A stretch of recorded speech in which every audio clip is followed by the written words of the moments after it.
A paz do Senhor a todos os irmãos, aqui os reservistas aí da Central Gospel.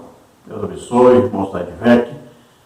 Estamos na última lição deste quarto trimestre de 2022. Se você deseja nos convidar para estarmos aí, entre em contato conosco, telefone 99991520454. Eu moro atualmente em Americana, São Paulo. Meu telefone é lá do Maranhão, onde eu morava antes. Nós estudamos durante este quarto trimestre de 2022 com o tema Maturidade Cristã, Decisão Pessoal e Mudança de Mentalidade. Tivemos aí como comentarista o pastor Joá Caetano. Tivemos aí como livro de consulta o livro de Maturidade do pastor Luciano Subirá. Se você deseja adquirir as revistas novas, aí do novo trimestre, que é uma bênção esse novo trimestre, então você tem aí os telefones 21 98133 0519, 21 25 98 2019, ou entre pelo site aí centralgospelmax.com.br. No próximo trimestre nós vamos estudar a Epístola aos Hebreus, a suprema revelação de Deus em Cristo. Temos como comentarista o pastor Gesiel Gomes. Então veja aí o nível das revistas da Central Gospel, que maravilha! Agora vamos estudar aí com o príncipe dos pregadores do Brasil. Considero o melhor pregador do Evangelho do Brasil, pastor Gesiel Gomes. E neste trimestre, então, a partir de janeiro de 2023, vamos estudar aí a Epístola aos Hebreus, a suprema revelação de Deus em Cristo, e nós vamos estudar as seguintes lições. Lição 1, a excelência de Cristo, o resplendor da glória de Deus. Lição 2, a superioridade de Cristo sobre os anjos. Lição 3, Cristo, nosso Salvador perfeito. Lição 4, Cristo é superior a Moisés. Lição 5, um repouso para o povo de Deus. Lição 6, Cristo é superior ao antigo sacerdócio. Lição 7, advertência contra a apostasia. Lição 8, Cristo, o novo e superior sacerdote. Lição 9, Jesus, mediador de uma nova e perfeita aliança. Lição 10, o sacrifício perfeito e absoluto. Lição 11, o caminho do santuário. Lição 12, a natureza da fé em Deus. Lição 13, um chamado à perseverança e à santidade. Então veja que maravilha, nós poderíamos resumir o livro de Hebreus dizendo apenas a palavra melhor ou superior. Veja só que maravilha. Então vamos ver aí a perfeição em Jesus Cristo. Neste último trimestre de 2022, estivemos estudando aí as seguintes lições. Lição 1, Bíblia, o manual da maturidade. Lição 2, a obediência produz maturidade. Lição 3, perfil da igreja madura. Lição 4, etapas da maturidade de Eliseu. Lição 5, mudanças para a maturidade. Lição 6, o segredo da maturidade, estar em Cristo. Lição 7, tipos de cristãos que amadurecem. Lição 8, passos em direção à maturidade. Lição 9, perdão, marca da maturidade. Lição 10, características da maturidade. Lição 11, maturidade sustentável. Lição 12, amor, o fruto da maturidade. E hoje vamos estudar a lição de número 13, o discipulado e a maturidade. Então hoje vamos falar um pouco sobre discipulado. Imagine o que seria o apóstolo Paulo sem ele ter conhecido Barnabé. Imagine como que seria. Imagine o que seria de Timóteo, pastor Timóteo, sem conhecer o apóstolo Paulo. O que seria de João Marcos, que escreveu o Evangelho de Marcos, se não fosse aí o apóstolo Pedro, o apóstolo Paulo, Barnabé? O que seria do médico Lucas, se não fosse o apóstolo Paulo?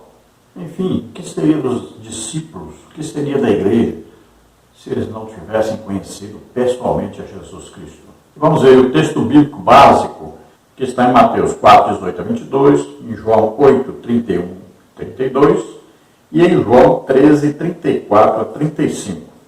Vamos ver. E Jesus, andando junto ao mar da Galileia, viu dois irmãos, Simão, chamado Pedro, e André, os quais lançavam as redes ao mar, porque eram pescadores. E disse-lhes: Vinde após mim, e eu vos farei pescadores de homens. Então eles, deixando logo as redes, seguiram-no. E adiantando-se dali, viu outros dois irmãos, Tiago, filho de Zebedeu, e João, seu irmão, num barco com Zebedeu, seu pai, consertando as redes, e chamou-os. Eles, deixando imediatamente o barco e seu pai, seguiram-no. Agora, João 8, 31 e 32, Jesus dizia, pois, aos judeus que criam nele: Se vós permanecerdes na minha palavra, verdadeiramente sereis meus discípulos, e conhecereis a verdade, e a verdade vos libertará. Agora, João 13, 34 e 35. Novo mandamento vos dou, que vos ameis uns aos outros, como eu vos amei a vós, que também vós uns aos outros vos ameis. Nisto todos conhecerão que sois meus discípulos, se vos amardes uns aos outros. Glória a Deus. Vimos aí a chamada dos discípulos pelo próprio Jesus. Ele orou antes, aí os escolheu, os chamou para fazer a maior obra do Novo Testamento, que é a obra de evangelização, de iniciação da Igreja de Jesus Cristo. E Jesus fala a todos os discípulos, todos aqueles que se dizem cristãos: se vocês permanecerem em mim, então vocês conhecerão a verdade vos libertará. Então, verdadeiramente serão discípulos de Jesus Cristo. E Jesus fala do amor de uns para com os outros, que é aquilo que é visto por todos. E todos admiram e todos desejam conhecer o Evangelho quando veem o amor de uns para com os outros. Vamos ver o texto áureo. Não me escolhestes vós a mim, mas eu vos escolhi a vós e vos nomeei para que vades e deis fruto, e o vosso fruto permaneça. João 15, 16a. Então vamos ver aí que nós fomos escolhidos. Não somos nós que escolhemos Jesus. Não fomos nós que fomos até Jesus, fomos até Deus. Mas Ele que veio a nós. Deus veio a nós através do seu Filho Jesus Cristo. Não fomos nós que fizemos alguma coisa para sermos salvos. Mas Ele enviou seu Filho para dar a vida por nós, para que nós pudéssemos sermos salvos. Veja que então quem iniciou tudo foi Deus. Ele que veio até nós. Ele que nos ofereceu a salvação. Isso demonstrando o seu amor para conosco. Então nós somos escolhidos, nomeados, Ele nos chama por nome a cada um de nós. E agora nós devemos ir e pregar o Evangelho a toda criatura para que eles também sejam salvos. Veja que Deus olha o coração nosso, olha lá dentro, nosso interior. Nosso chamado não é por aparência, não é por sabedoria humana, não é por condição financeira, não é por cor, ou por raça, ou por profissão. Não, Ele olha o nosso coração, o nosso interior. E Ele nos vocaciona. Então Ele vai oferecer a nós um trabalho na sua obra. Nós vamos ver que Jesus percorria toda a Galileia, depois todas as outras regiões. O que Ele fazia? Pregando, ensinando e curando a todos. Então, dando exemplo. Estou chamando vocês para serem meus imitadores. Todos aqueles que se declaram cristãos, então, são imitadores de Cristo. O que eles fazem? Pregam o Evangelho, ensinam o Evangelho e curam a todos. E Jesus nos tranquiliza, dizendo que a nós foi dado todo o poder sobre Satanás e que nada nos causará dano algum. Então foi-nos dado todo o poder sobre Satanás e os demônios. Olha bem, nós nos aproximamos de Deus, resistimos ao diabo e ele fugirá de nós. E Jesus diz: quem recebe vocês estão recebendo a mim. Veja bem, nós vamos a toda parte, pregando o Evangelho, o legítimo Evangelho, ensinando a palavra de Deus, curando a todos. Nós nos oferecemos, nos disponibilizamos. E Jesus diz bem claro, quem recebe vocês, estão recebendo a mim próprio. E olha que Jesus chama todos os discípulos de amigos. É uma amizade íntima. O cristianismo é uma amizade íntima. Nós conversamos com Jesus todo dia, durante todo o dia. Todo o tempo que nós temos, nós estamos conversando com Jesus. E nós estamos compartilhando Jesus com outras pessoas. Então veja que o discipulado não é apenas o discipulado novo convertido. Muitos crentes, com muitos anos já de crentes, precisam de um discipulado, precisam de orientação. Toda a vida estão precisando de orientação. Vamos então aos comentários que estão na lição escrita e vamos iniciar então pela palavra introdutória. Nesta lição verificaremos as relações estabelecidas entre o discipulado e maturidade, bem como analisaremos as implicações e o preço do discipulado para o cristão amadurecido. Então veja que o discipulado e a maturidade estão intimamente ligados, porque o discipulado exige o quê? Um serviço. Nós estamos prestando um serviço a Deus na orientação dos outros, tanto os maduros já, como aqueles que ainda são iniciantes. Todo professor de escola bíblica dominical, por exemplo, é alguém que está discipulando alguém. E tanto faz uma classe de novos convertidos, quanto uma classe de convertidos há muitos anos. Tanto faz. Todos necessitam de aprendizado. Agora existe um preço a ser pago para aquele que está discipulando. Ele precisa ter maturidade cristã, precisa ter experiência de vida, ele precisa ser alguém que pratica aquilo que ensina, sabendo que muitas vezes até pode ser perseguido, mal falado, mas ele tem que ser alguém que vive na presença de Deus, em comunhão íntima com o Espírito Santo, sempre estudando a palavra de Deus, orando muito, jejuando, ganhando almas, sendo sempre cheio do Espírito Santo.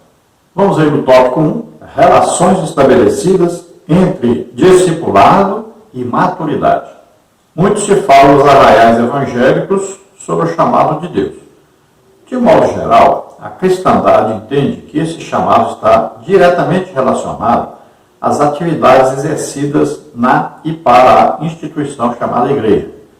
Mas para o que somos chamados, afinal, o discípulo de Cristo verdadeiramente amadurecido compreende que fomos chamados para a liberdade e que esse chamado tem uma origem e finalidade principais, amor e serviço. Justamente porque amamos, origem, servimos, finalidade. Servir-vos uns aos outros pelo amor. Gálatas 5,13. Veja bem, então quando se fala em chamado, a pessoa pensa logo em um chamado para a igreja, exclusivamente para um cargo na igreja. E na realidade não é bem assim. Muita gente é chamado por Deus para fazer a obra de Deus e não tem cargo nenhum na igreja. Veja bem, os professores são chamados, são designados, são reconhecidos na igreja como professores, mas quantos irmãos visitam outros irmãos, aconselham, quantos irmãos estão aí pregando, às vezes os jovens lá no colégio, estão pregando para os seus colegas. Então, quando você está num ônibus, numa fila de banco, em qualquer parte o crente, ele pode discipular alguém, ele pode tanto ganhar almas, quanto discipular esse recém-convertido, quanto também ensinar e ajudar outros cristãos. Então ele está demonstrando que ama os outros.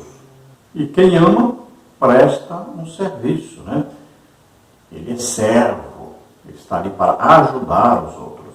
Então a finalidade é ajudar, abençoar os outros. No tópico 1, subtópico 1, os discípulos são chamados pelo próprio Senhor. A expansão do reino é realizada por pessoas genuinamente chamadas por Deus. Desde o Gênesis, vemos o Senhor convocando homens e mulheres para realizar a sua obra. Abraão, Isaac, Jacó, José, Moisés, Samuel, Débora, Davi, Ruth, Josué, Elias, Jeremias, Esté, Isaías, Amós, Jonas, Paulo, Timóteo, Dorcas e tantos outros personagens bíblicos foram chamados pelo Senhor para cumprir um propósito especial. Como Deus chama os seus escolhidos? Existe um padrão de chamamento? Há requisitos pré-estabelecidos na eternidade para tal convocação? O texto bíblico dá-nos ciência de que não há uma norma celestial pré-fixada para a convocação dos santos. Deus trata cada indivíduo de maneira particular. No Testamento, observa-se que Deus chamava os seus escolhidos por meio da sua voz audível, como está em Juízes 6,14, por meio de sonhos, como está em Gênesis 37, 5 a 9, por meio de visões e revelações, como está em Isaías 6, de 1 a 8. No Novo Testamento, observa-se que Cristo escolheu e chamou pessoalmente os seus primeiros discípulos, Lucas 6, 12 a 19.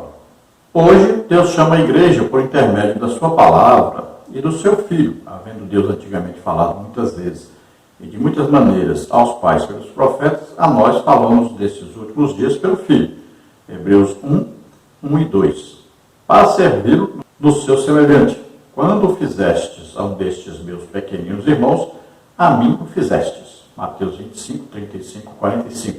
Então veja que tem diversos tipos aí de chamamentos de Deus para com os homens. No Antigo Testamento vemos Deus falando diretamente com uma pessoa, vimos Deus chamando a pessoa através de um sonho, ou através de uma visão, ou através de uma pessoa que chegava até essa pessoa dizendo que foi chamado. São várias as formas que Deus usava no Antigo Testamento. E hoje no Novo Testamento também nós vamos ver que existem diferentes chamados. A pessoa pode sentir no seu coração o desejo de se entregar totalmente a Deus para servi-lo e servir aos outros. Pode também ouvir a voz de Deus falando diretamente com ele. Pode também ter sonho, pode também ter visão. Existe também o chamado, que é o chamado de pessoas, que vêm até a pessoa e convida a pessoa para fazer alguma coisa. Deus tem várias formas de chamar alguém para fazer a sua obra. Geralmente a pessoa sente um desejo muito grande e ele corresponde a esse desejo. Esse desejo, na verdade, é o Espírito Santo que colocou no coração dessa pessoa, esse desejo de servir a Deus, de servir aos outros, de fazer uma grande obra para Deus, se dedicando totalmente à obra de Deus. Existe o chamado para o ministério, mas existe também o chamado eclesiástico, a pessoa é escolhida por líderes, E também existe o chamado de Deus, que a pessoa vai fazer a obra de Deus sem ter nenhum cargo, sem ter nenhuma pessoa específica ter convidado ou autorizado. A pessoa pode estar fazendo a obra de Deus sem nenhuma autorização de alguém superior e nem ter sido reconhecido por ninguém. Então não existe maneira específica ou uma maneira que vai dizer assim, não, só pode fazer a obra de Deus se Deus fizer assim, assim, assim. Ou se fulano de tal autorizar. Não tem isso. A pessoa vai fazer a obra de Deus, sente a chamada de Deus e vai fazer.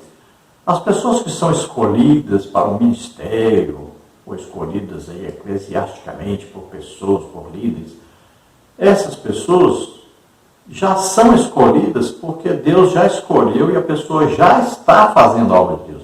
Nós estamos apenas o quê? Confirmando. Quando a pessoa é chamada e passa a ter um cargo eclesiástico, por exemplo, é porque ela já está fazendo a obra de Deus. Aí ela apenas está sendo o quê? Reconhecida pela igreja pelo chamado que Deus já fez.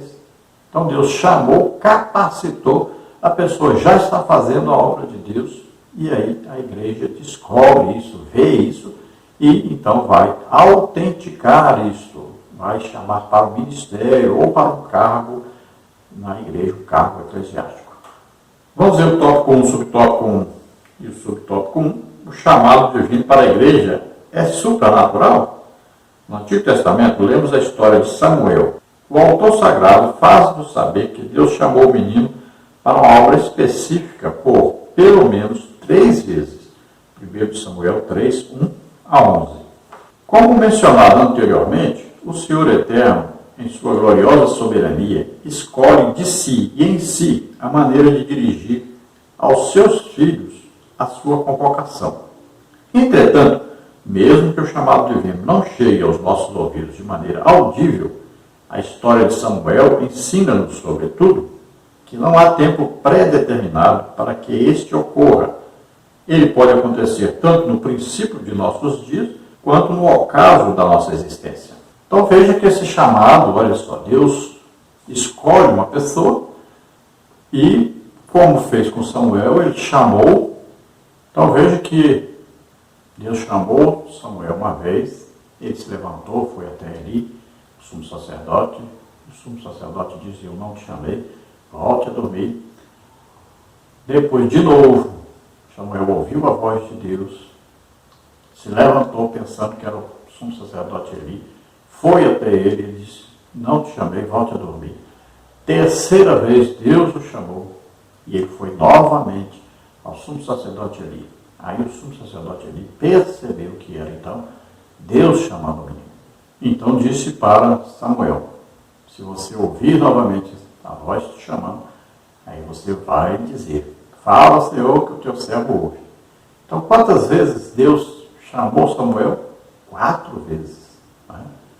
Primeira, segunda e terceira, ele foi até Eli, e na terceira vez ele diz então para ele responder: fala, Senhor, porque o teu servo ouve. Então, na 4ª vez é que Samuel então fala com Deus. Então Deus comunica a ele algo que ia acontecer no futuro, revelar o futuro do sumo sacerdote Eli e de sua família.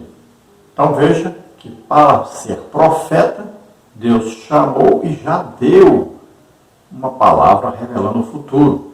Aí uma palavra de sabedoria, que é um dom do Espírito Santo.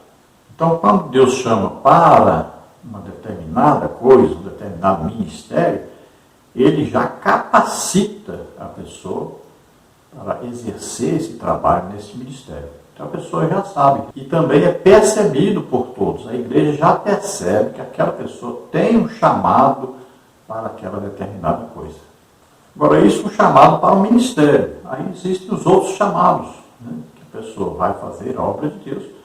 Muitas vezes as pessoas não percebem, mas ela está fazendo uma coisa para a qual foi chamada por Deus. No tópico 1, subtópico 2, os discípulos são chamados pelo Senhor pelo que abrigam em seu coração.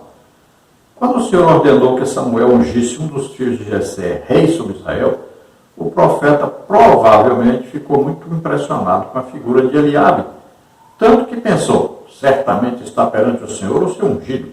Imediatamente Deus advertiu o profeta, dizendo que ele não deveria olhar para o porte, para a compleição física, para a estatura ou para a altura do escolhido. E acrescentou: a sua escolha fora determinada pelo que ele vira no coração de Davi. Primeiro livro de Samuel 16, de 1 a 7. O Senhor contempla a dimensão mais íntima e profunda do homem. Ele esquadrinha o nosso coração e prova os nossos pensamentos. Jeremias 17, 10.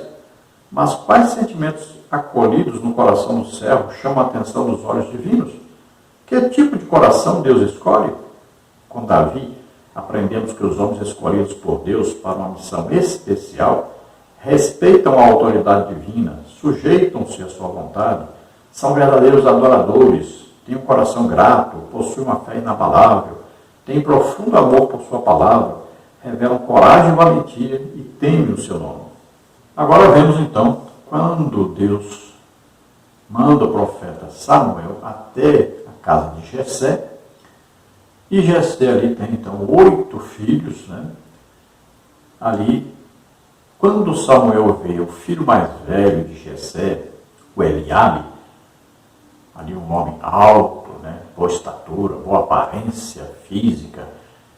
Então, ele disse, só pode ser este, porque ele olhou o exterior. E Deus logo vem dizer para ele, não, não é este. Eu não escolho segundo a aparência exterior, mas eu olho para o coração. O Senhor diz, eu não olho como o homem olha. O homem olha para o que está diante dos seus olhos, mas Deus não, Deus olha para dentro do ser humano. Então nós podemos perceber aí na escolha de Deus algumas características que podem identificar por que Deus chamou essa pessoa. O que ele viu nessa pessoa que agradou? Então nós vemos, por exemplo, aí no Davi, nós vemos claramente que Davi era um adorador. Era uma pessoa que estava em comunhão com Deus. Todo dia ele orava, todo dia ele louvava Deus, adorava Deus, mesmo ainda sendo bem jovem. No caso de Samuel, nós vimos que bem jovem, mas ele tinha um desejo de servir a Deus. Ele tinha um desejo de ser um profeta de Deus, de ser um líder do povo de Deus, de dar conselhos. Então veja que Deus escolhe alguém que tem realmente um desejo de servir, não só a Deus, mas também às pessoas. Então são pessoas que se dedicam à oração, à leitura da Bíblia, ao jejum, a fazer a obra de Deus, ganhar almas. Pode ver que Deus chama as pessoas que têm esse interesse, esse desejo no fundo do coração. São pessoas que são gratas a Deus pela sua salvação, pela sua misericórdia. Geralmente são pessoas que estão ocupadas, são pessoas muitas vezes que nem querem ter um cargo na igreja. São pessoas que querem servir de coração mesmo a Deus. São pessoas que estão dispostas também a dar a vida pelo Evangelho. Pessoas tementes a Deus. Veja, o apóstolo Paulo estava disposto a não só apanhar, mas também a dar a própria vida. Veja, são essas pessoas que Deus chama. E uma coisa que agrada profundamente a Deus, a fé. Deus se agrada muito de quem acredita realmente nele. A fé agrada a Deus. Então, é uma coisa aí importantíssima e primordial, a fé em Deus. Olha o testemunho desses homens que Deus chamou aí em Hebreus, no capítulo 11, versículo 33 em diante, os quais pela fé venceram reinos, praticaram a justiça, alcançaram promessas, fecharam as bocas dos leões, apagaram a força do fogo, escaparam do fio da espada, da fraqueza tiraram forças, na batalha se esforçaram, puseram em fugir dos exércitos dos estranhos. As mulheres receberam pela ressurreição seus mortos, uns foram torturados, não aceitando o seu livramento para alcançar uma melhor ressurreição, e outros experimentaram escárnios e açoites, e até cadeias e prisões. Foram apedrejados, cerrados, tentados, mortos a fio de espada, andaram vestidos de peles de ovelhas e de cabras, desamparados, aflitos e maltratados, homens dos quais o mundo não era digno, errantes pelos desertos e montes, pelas covas e cavernas da terra. Todos estes, tendo tido testemunho pela fé, não alcançaram a promessa, provendo Deus alguma coisa melhor a nosso respeito, para que eles, sem nós, não fossem aperfeiçoados. Olha só, essas pessoas que são chamadas por Deus, pessoas que estão dispostas a dar as suas vidas. Vamos ver o tópico 2, implicações do discipulado para o cristão amadurecido. O pastor e escritor Paulo Romão Solonca, 1904-2016, disse certa vez, discipulado cristão é algo artesanal, leva tempo e exige paciência, perseverança e abnegação. Não se faz um discípulo transferindo apenas conhecimento, requer o compartilhar da própria vida. A partir do entendimento de Solonca, pode-se afirmar que o ensino-aprendizado é um dos principais fundamentos do discipulado cristão. No contexto eclesiástico, assim como o mestre precisa da palavra para ministrar o ensino, o discípulo precisa da palavra para evoluir e amadurecer. Já dizia certo evangelista, né, que pode nos custar muito tempo, muito dinheiro, muita dedicação e ganharmos almas. Agora, o discipulado pode nos custar a própria vida. Então, o discipulado exige muita paciência, abnegação, muito esforço, muita dedicação. Exige que nós estejamos sempre nos preparando, sempre estudando cada dia mais, sempre orando cada dia mais para podermos ajudar os outros. Eu tive o privilégio de me dedicar exclusivamente durante algum tempo ao discipulado. E era uma coisa maravilhosa poder ajudar. No caso, aí eram novos convertidos. Então, a gente tinha escola bíblica dominical exclusiva para eles e eu ia de casa em casa deles, fazia cultos, ia lá responder perguntas da família, ajudar para que a família os pudesse receber direitinho, também aprendesse a palavra de Deus. E também a gente ganhava muitas almas, né, que eram os parentes dessas pessoas que também se convertiam. Então é um trabalho que deve ter prioridade na igreja, um trabalho feito de discipulado. Nesta classe que nós tínhamos discipulado também, vários crentes que já tinham tempo, que eram crentes, também participaram. Então, foi uma maravilha esse trabalho. Também, nesta classe, todos aqueles que iam se batizar nas águas frequentavam essa classe, para terem uma base das coisas, aí das doutrinas básicas da igreja, né? Então, esse é um trabalho interessante, importante para toda a igreja. É um trabalho exclusivo para um discipulado de novos convertidos. Agora, podendo participar aqueles que já se converteram há algum tempo também. Então, é um trabalho importante e que não só na escola bíblica dominical, mas também deve ser feito na vida cotidiana da igreja. Por exemplo, as irmãs, né, tem aí um círculo de oração, devem ser as irmãs que visitam as pessoas, aconselham as pessoas. Os irmãos idosos, né, devem fazer esse trabalho de visitação nos lares, aconselhamento. Então veja só que é um trabalho muito importante. Aqueles irmãos, aqueles pastores que já estão jubilados, né, aí podem formar uma equipe de visitação, de aconselhamento. Então é muito importante o trabalho de discipulado na igreja. Veja que os casados, né, mais idosos, aqueles que já experimentaram vários problemas, várias aflições, tribulações, já passaram por várias experiências, estão qualificados a ajudar os casais novos também. Então, é um departamento aí importante na igreja. No tópico 2, subtópico 1, o discípulo amadurecido tem íntima relação com o Verbo divino. Jesus é a palavra, o Verbo que se faz carne. O Verbo que se fez carne e habitou entre nós. João 1,14. Deste modo, não é incorreto dizer que o discípulo amadurecido tem íntima e profunda relação com Cristo, a suprema revelação divina.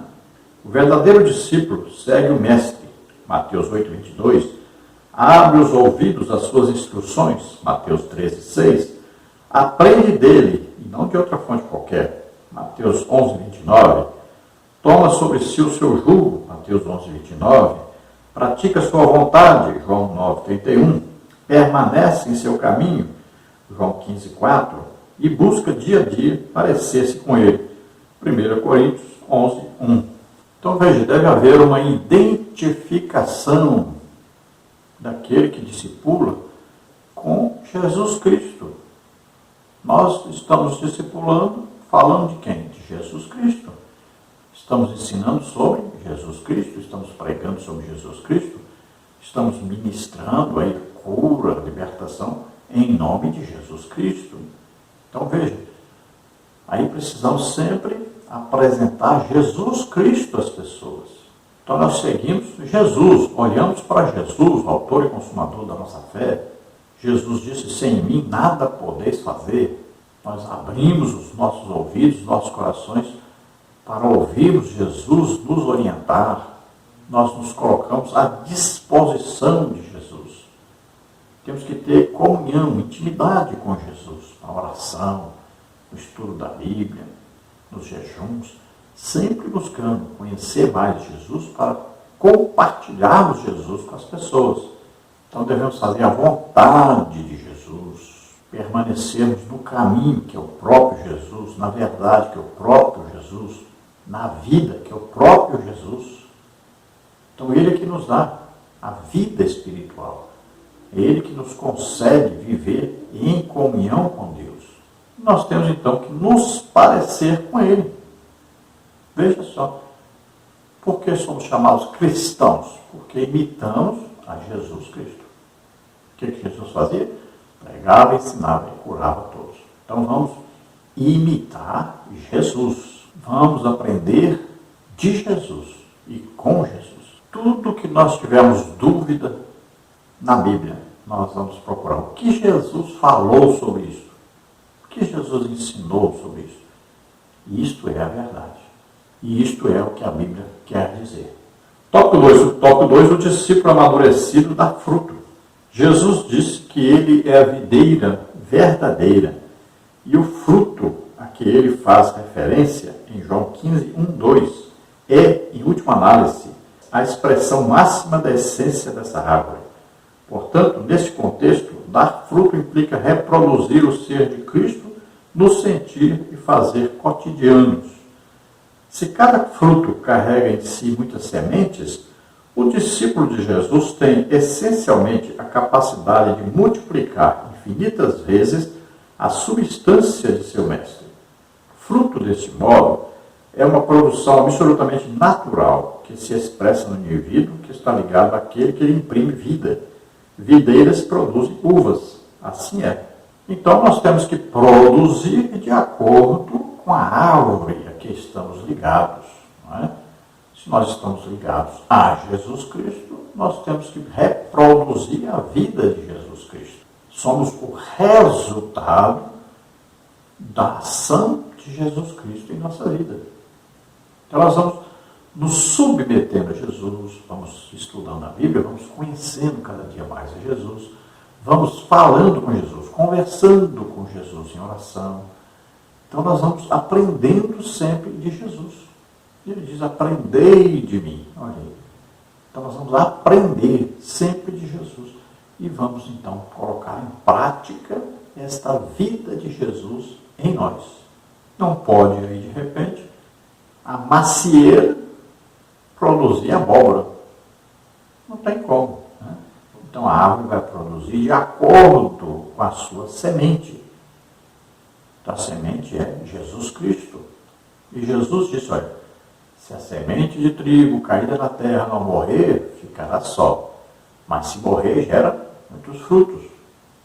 Olha aí, Jesus é a semente que veio à terra. Se ele não tivesse morrido, não tinha gerado a igreja. Então, quando ele morre por nós na cruz, ele está gerando, a igreja está gerando muitos filhos para Deus.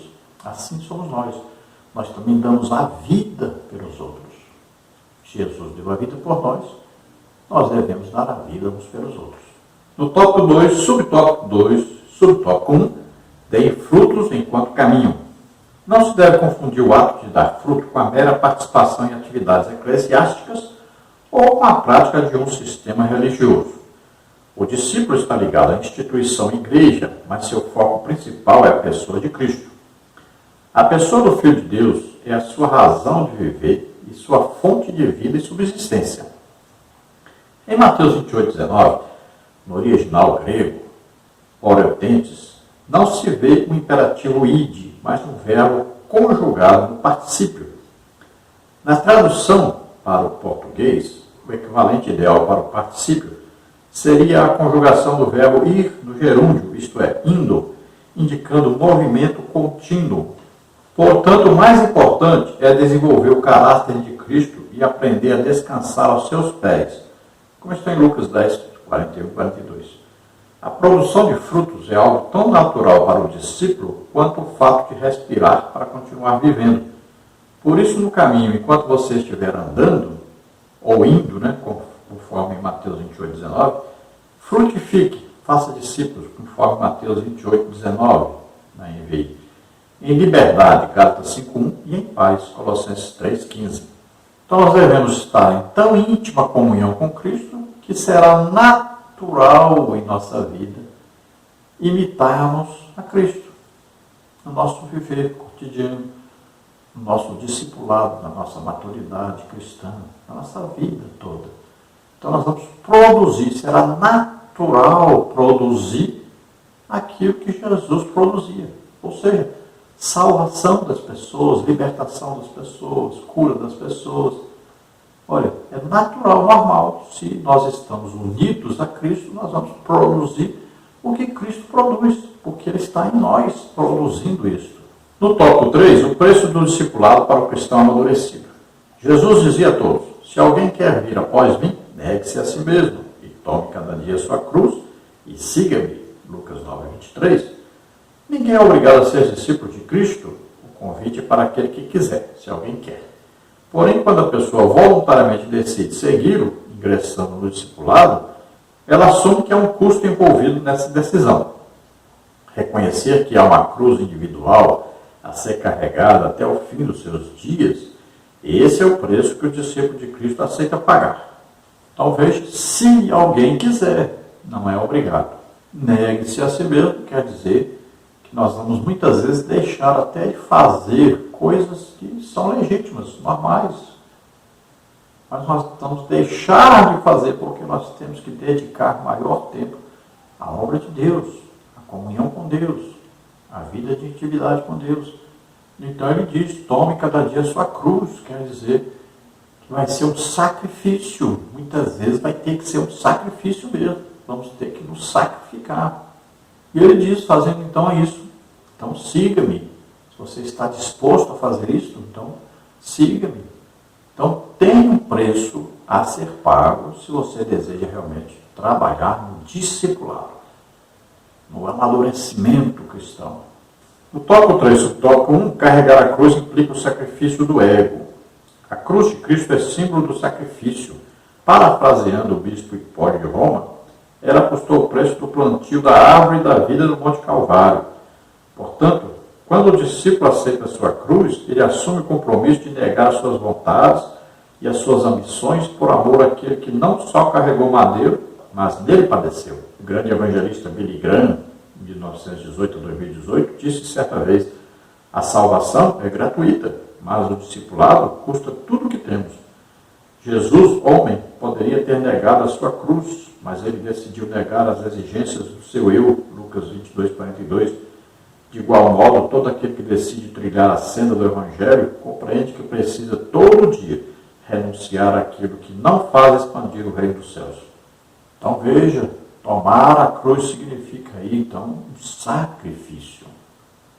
A vida do crente, a vida do cristão é uma vida sacrificial. O amor envolve sacrifício, envolve dar a vida pelos outros. Jesus deu a vida por nós.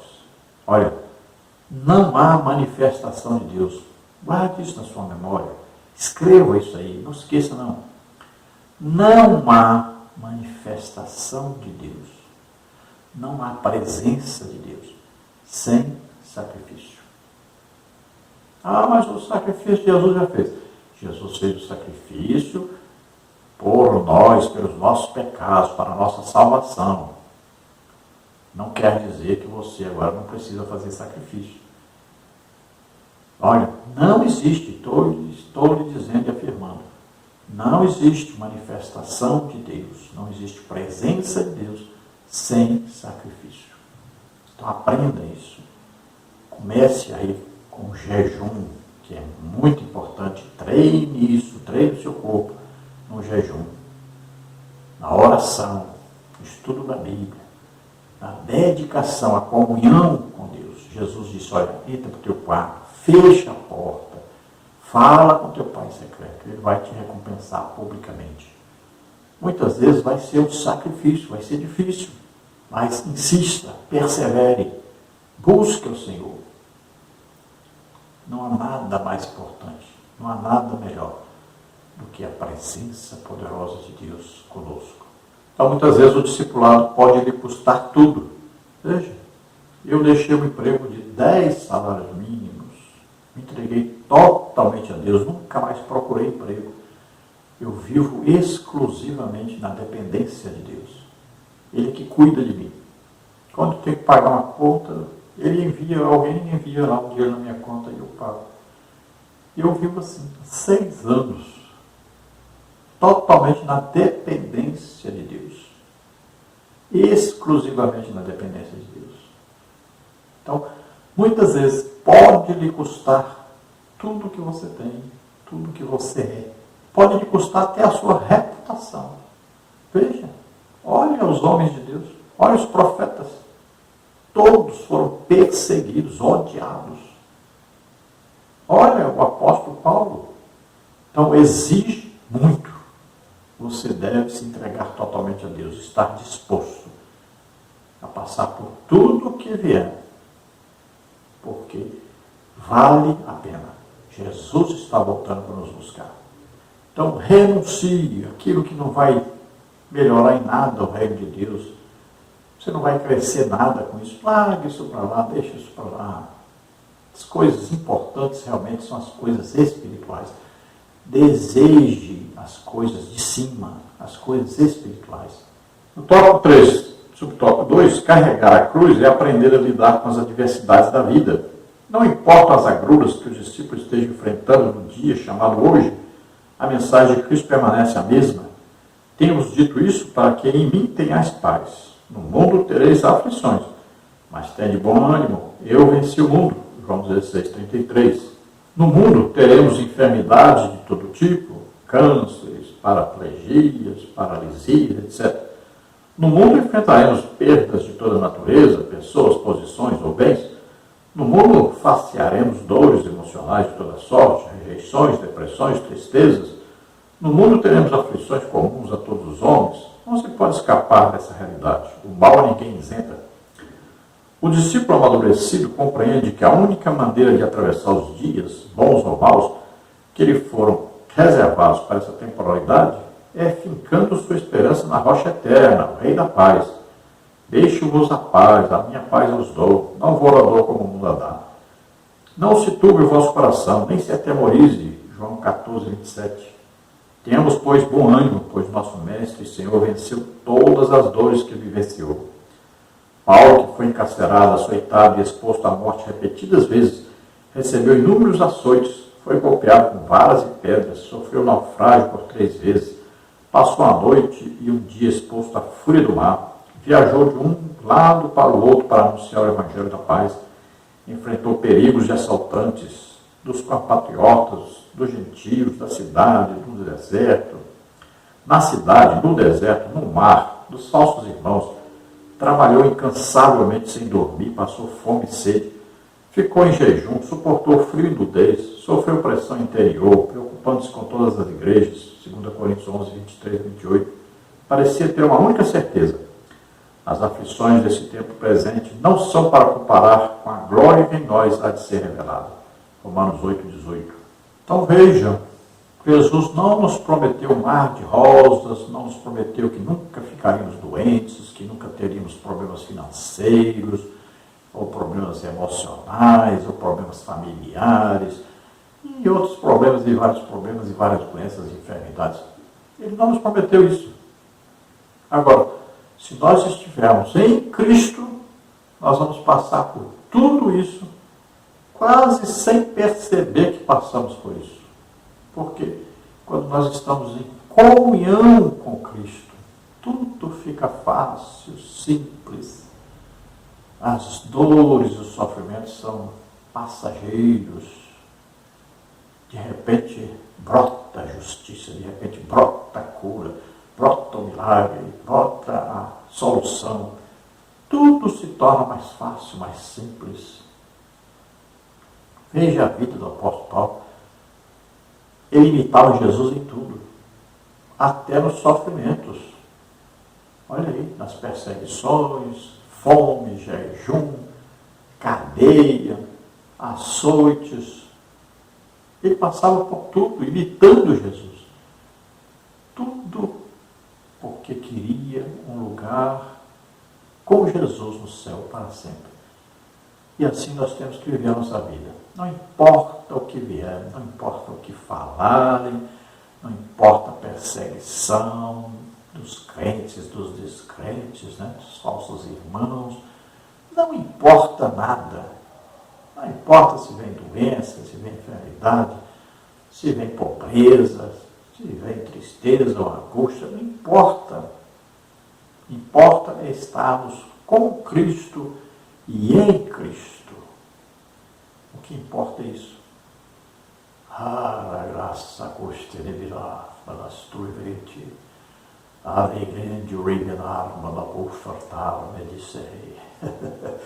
Ele sempre vem nos confortar quando precisamos, não importa pelo que estamos passando. Ele está conosco todo o tempo.